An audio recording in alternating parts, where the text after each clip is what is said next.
retrouver tout de suite Clovis Casali, qui est au siège du RN. Marine Le Pen et Jordan Bardella sont arrivés en fin de matinée sur place. Victoire historique, mais ce que veut le RN aujourd'hui plus que jamais, ce qu'il n'a pas obtenu hier soir, c'est la majorité absolue.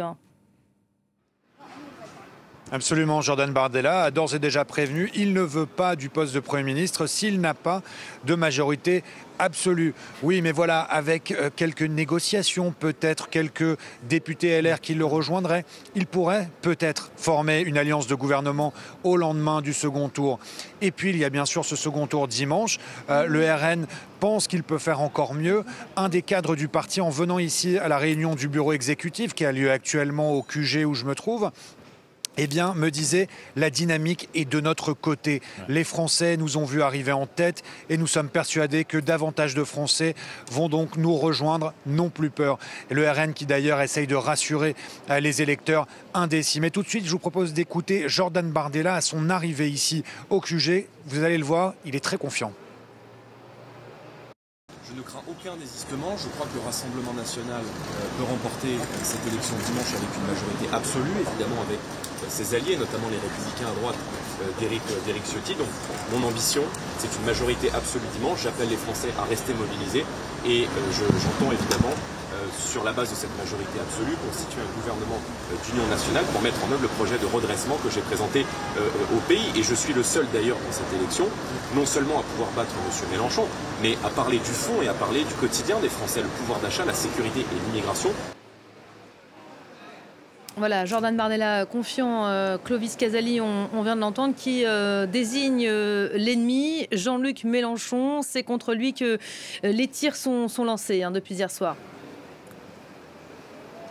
C'est exactement ça. Jean-Luc Mélenchon, l'ennemi numéro 1.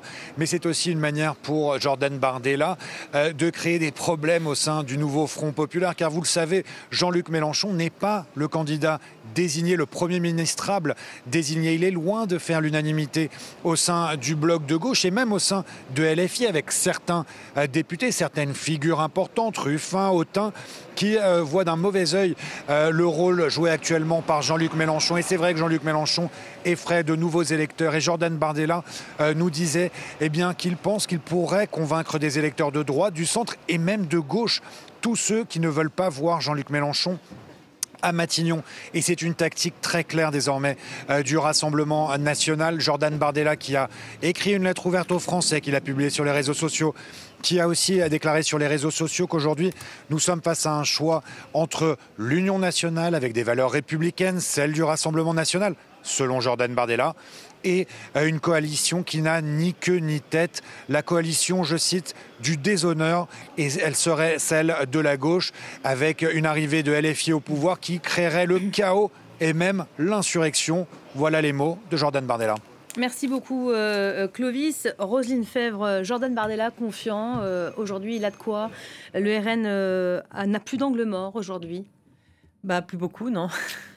Plus beaucoup, et d'ailleurs il choisit avec qui il veut débattre. Alors là il dit je vais débattre avec Jean-Luc Mélenchon, j'irai à Matignon, si j'ai une majorité absolue j'y vais, si j'en ai pas j'y vais pas. J'attends de voir quand même. Ça, c'est un effet d'annonce. J'ai lu dans un journal dominical que Marine Le Pen était en train de changer de pied là-dessus, en disant, bon, 270, on pourrait réfléchir, etc. Donc, est-ce qu'ils vont... alors, bien sûr, il faut qu'ils soient sûrs de pouvoir quand même avoir une majorité quand même relative, ce qu'avait dans le fond Emmanuel Macron, de pouvoir au moins faire passer quelques textes.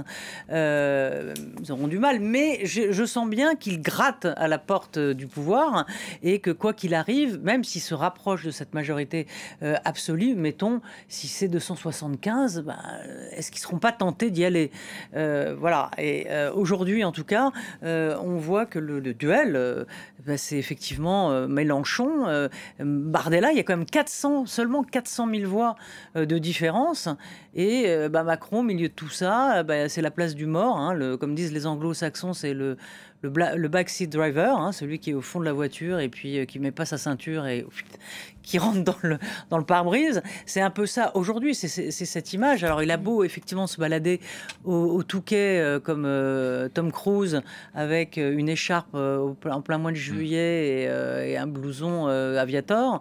On se demande à quoi il joue. Alors, est-ce il peut gagner son pari? Parce que c'est pas ça, ça fait partie d'une option aussi. C'est-à-dire qu'il arrive, il trouve le trou de souris pour essayer malgré tout de trouver une majorité de bric et de broc avec ce que certains appellent la gauche raisonnable, le PS, son meilleur ami François Hollande, et puis une partie de la droite, du centre et un peu de la gauche, hormis LFI.